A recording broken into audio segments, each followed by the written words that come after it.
All right, let's talk about the B word that most of us think we can do without. You know what I'm talking about, the business plan. Now, I know, you didn't start your business to write reports that are going to be outdated as soon as you write them. And honestly, you're not wrong. The ADHD brain sees an opportunity, gets excited, and wants to act immediately. It's actually one of our biggest strengths. And in this episode, I'm going to share what an ADHD friendly business plan looks like and why you might want to consider one instead of just winging it.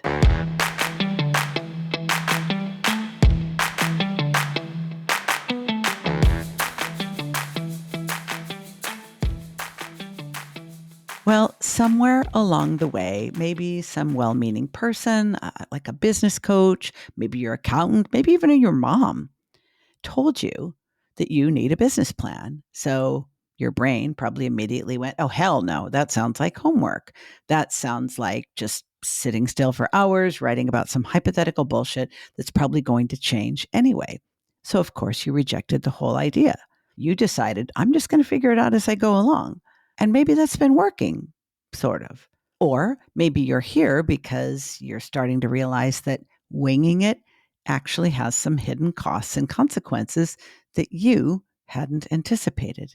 Now, here's the plot twist: planning is actually your ADHD brain's best friend, but only when it's done right. You might think you're anti planning, but the problem is that traditional business planning is designed by and for neurotypical brains. So it isn't that helpful for brains like ours. And today I'm going to show you how to create a business plan that actually works for the ADHD brain instead of frustrating us into throwing the business plan away. It's one that gives direction without killing creativity and structure without making us feel like we're trapped in a cage. So let's open this up by first talking about why your ADHD brain is lying to you about planning. To start with, your brain feels resistant to planning because, well, it's not because you're lazy or rebellious. I mean, no matter what the voice in your head is telling you, it's because it craves novelty and stimulation. And planning feels boring because most business plan templates are boring. They're boring AF. They're designed like legal documents, dry, methodical, about as inspiring as watching paint dry.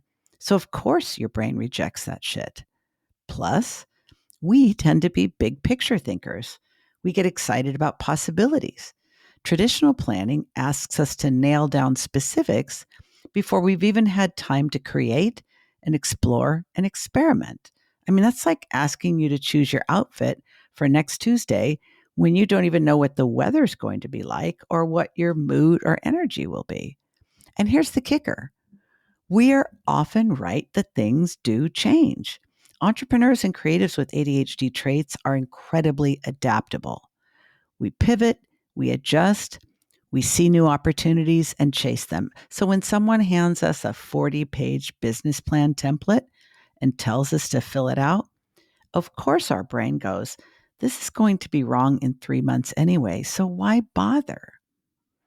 But here's what your ADHD brain doesn't want to hear either: winging it isn't actually faster. It just feels faster in the moment. It's like taking the scenic route when you're already late for a meeting. Sure, it's more interesting and nicer to look at, but you're still going to be late and probably stressed as hell when you get there. Think of traditional business planning like trying to follow IKEA instructions when you have ADHD. There's like 47 steps, pictures that don't make any sense. Half the pieces look exactly the same. And by step 12, you're ready to burn the whole thing down or shove it back in the box if you could even get it back in there and just nail some boards together. No wonder we want to avoid it. I purchased an entire condo full of IKEA furniture after going through a divorce. And after the first attempt at a bookshelf, I threw the destructions out and just figured it out on my own. But you know what? ADHD friendly planning can be like having a really good GPS, not one that dictates every single turn, but one that knows where you're headed and can reroute you around traffic jams without making you start over completely. And the hard to hear truth is that the hidden costs of winging it are real and they're expensive. Without some kind of plan, you end up starting projects that you never finish because you didn't think through the steps, saying yes to opportunities that take you further from your goals because you're not actually clear on what those goals are, burning out because you're constantly making decisions from scratch instead of having frameworks to guide you, and missing obvious opportunities because you're so focused on putting out fires, you can't see a potential windfall right in front of you. Your ADHD brain needs external structure to function at its best. That's not a bug, it's a feature. It is really just how we're wired. So, planning that isn't constraining your creativity, but about creating a container that allows your creativity to flourish without burning out, serves you. I'd like to introduce you to my concept of the minimal ADHD business plan framework. You know, the one I promised you would actually want to use. But let's talk about what the components are, because I guarantee you, it's not 40 pages of financial projections and market analysis that you're never going to look at again. The minimal ADHD business plan has 4 parts, just 4. I'm currently calling them the 4 pillars, not because I'm trying to impress you or sound fancy, but because pillars hold shit up. And that's exactly what they're going to do for your business. Pillar 1, we're going to call your North Star. I know that kind of sounds like some flowery mission statement written by a group of motivational speakers, but this is your why distilled down to something that you can remember when you're having a shit day and questioning why you ever went into business for yourself to begin with. Your North Star should be specific enough to guide decisions, but flexible enough that it doesn't box you in. So it's not, I want to help people like you're some Miss America contestant. That's too vague. It's more like, I want to help neurodivergent solopreneurs balance their passion and purpose with profit and without burnout. By the way, that's my North Star, in case you were wondering. Your North Star is your comeback when shiny object syndrome threatens to derail your focus. When a new opportunity presents itself, and it will pretty constantly, you ask, does this get me closer to my North Star or further from it? If it's further, you've got permission to say no without feeling guilty, confused, or conflicted about it. Ready for your second pillar? This is the one called your revenue reality check. I know. Talking about money makes your ADHD brain want to run screaming from the room, but stick with me here. This is not about creating elaborate financial forecasts. It's about getting honest with just 3 numbers. You can handle 3 numbers. They are, how much money do you need to make and not be stressed about money? How much can you realistically charge for what you do? And how many clients, customers, sales do you need to hit that first number? That's it. Simple math that our ADHD brains can handle. Now, the magic happens when you realize that if you need $5,000 a month and you can charge $500 a client, you only need 10 clients, not 50, not 100, just 10. Suddenly, your marketing doesn't feel so overwhelming because you're not trying to reach everyone. You're trying to reach 10 people who need what you offer. Pillar 3 is your zone of genius. And I'm not talking about the superhero kind. This is where you get clear on what you're really good at and what drains your energy. We tend to be multi-passionate people who can do a lot of different things and often want to, but that doesn't mean we should. So for this pillar, you're going to make 2 lists: things that energize you and things that make you want to hide under the blanket. Then look at your business and figure out how to do more of the first list and less of the second. This isn't exactly about finding your superpower. You've probably heard me say I'm not a big fan of that word. It's about finding the sweet spot where your skills, your interests, and market demand overlap. If you hate doing something and you're not particularly good at it, that's a prime candidate for outsourcing, automation, or elimination. Your ADHD brain has limited executive functioning, and you need to spend it wisely. Last, pillar 4, your next 3 moves. Notice how I've only given you things that are like 2, 3, or 4? That's very intentional. Traditional business plans want you to map out like the next 5 years. That's fucking ridiculous for anybody, but especially for ADHD brains. I mean, we can barely anticipate next week most of the time. So instead, you're going to identify your next 3 moves, not 3 goals, not 3 dreams, 3 concrete actions that will move you closer to both your North Star and your revenue target. See how these pillars work together? Now, these next 3 moves should be specific enough that you'll know when they're done, obviously, but not so detailed that you get lost in the weeds. So think launch email newsletter, not create comprehensive content marketing strategy with demographic analysis and engagement metrics. Yuck. Here's the key. These 3 moves should build on each other. Move 1 sets you up for move 2, which obviously sets you up for move 3. This gives your ADHD brain the satisfaction, aka dopamine, of seeing progress while keeping you focused on what actually moves the needle in your business. You know what else makes this an ADHD-friendly business plan? Making it visual. Now, here's where we actually make this plan really juicy for the ADHD brain, because you can just probably forget about creating a Google Doc that you're never going to save, or if you save it, you'll never open it again. By making it visual, you make it engaging for your ADHD brain. I strongly suggest a simple 1-page format. I like the dashboard style where everything is visible at a glance, using colors, images, whatever makes your brain happy to look at. Some people love mind maps, others prefer simple bullet points. The format doesn't matter. As long as your brain likes it, you will use it. One of my clients created his on a Trello board, and it was absolutely perfect. And here's another crucial part: built-in flexibility. This is not a contract written in stone.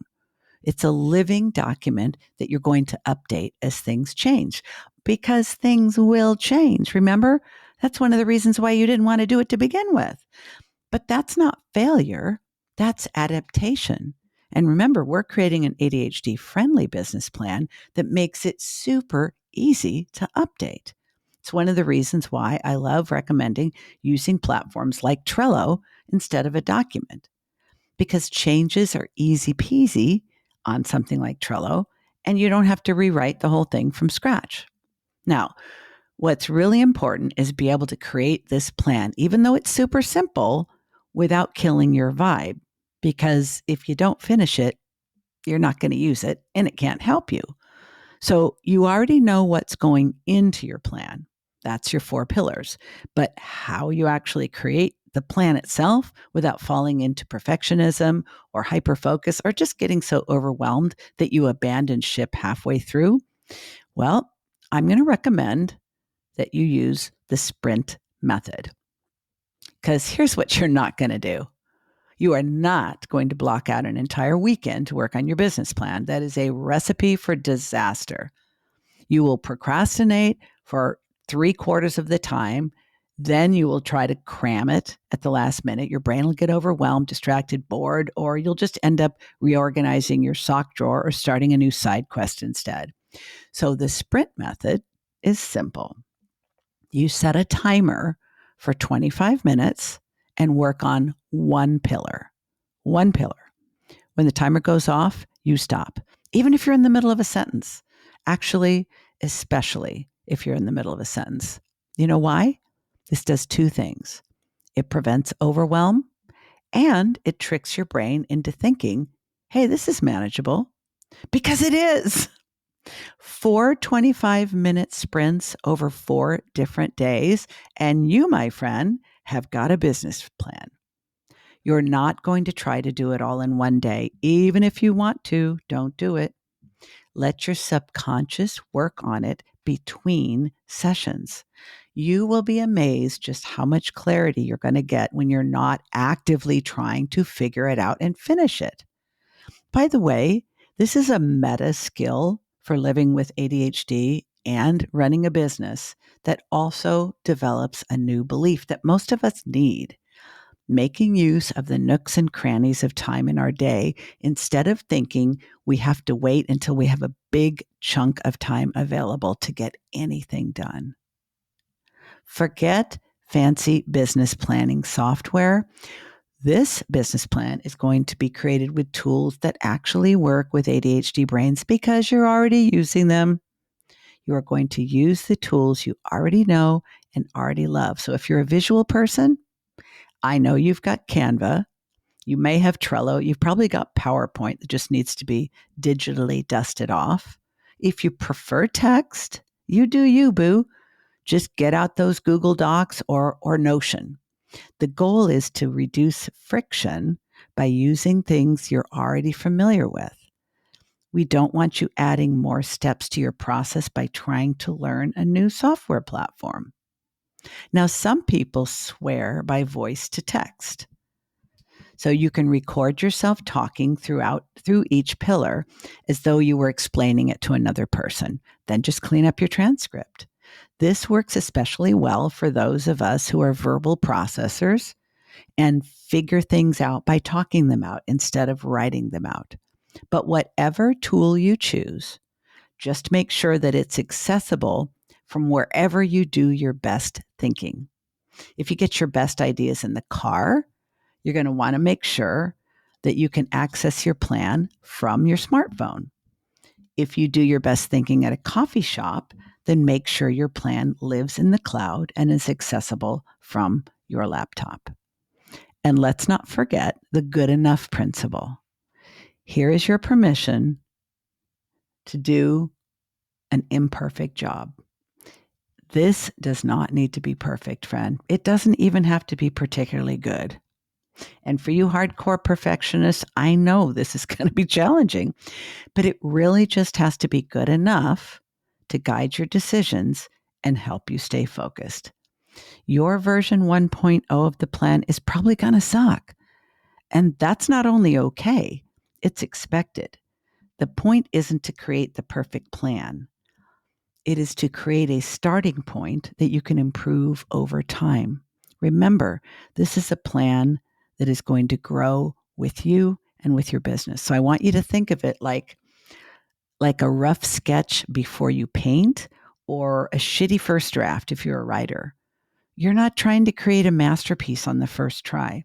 You're just trying to get the basic shapes in place so you know where to put the details later. And we want to make it a living document. And frankly, this is where a lot of people screw up.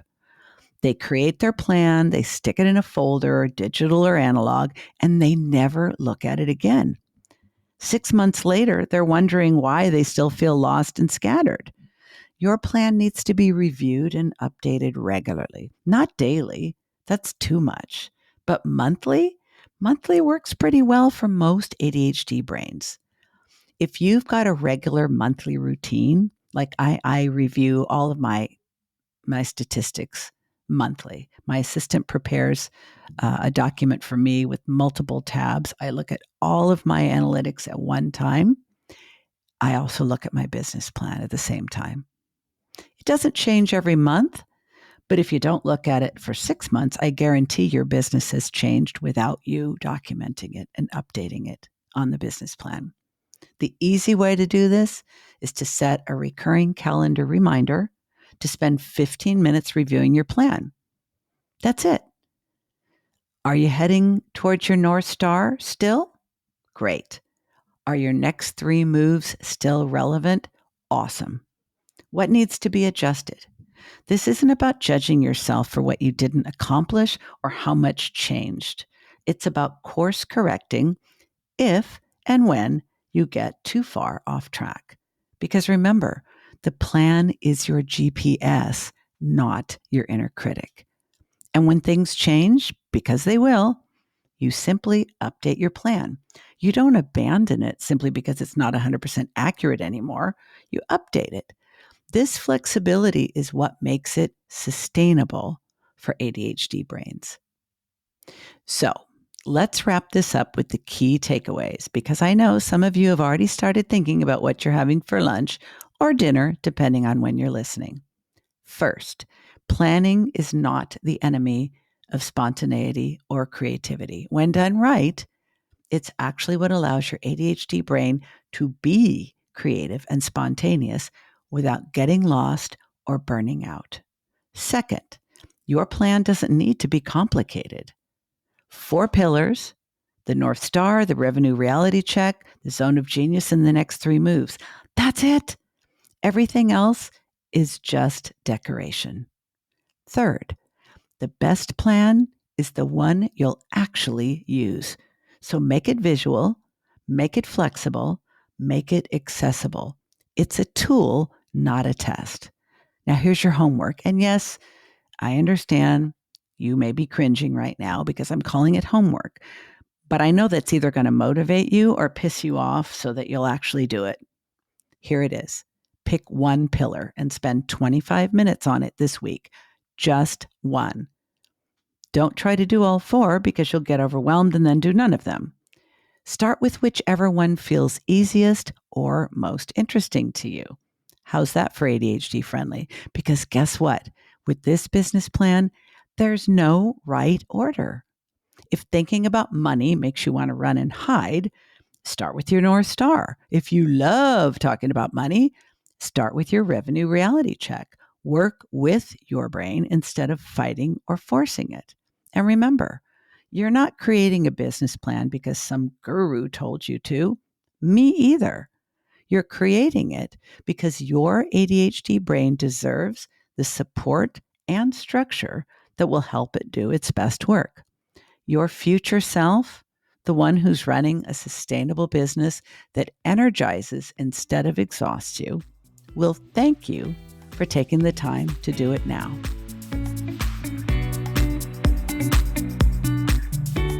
All right, friend, that's a wrap on this episode. Now go set that timer, get started on your plan, and remember, 1 pillar this week.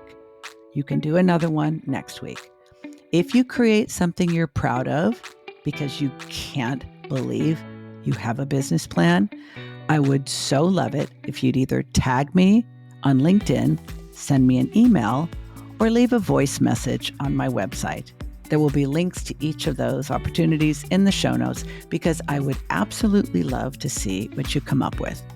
And until next time, let's keep working on finding the sweet spot between ADHD-friendly planning and winging it.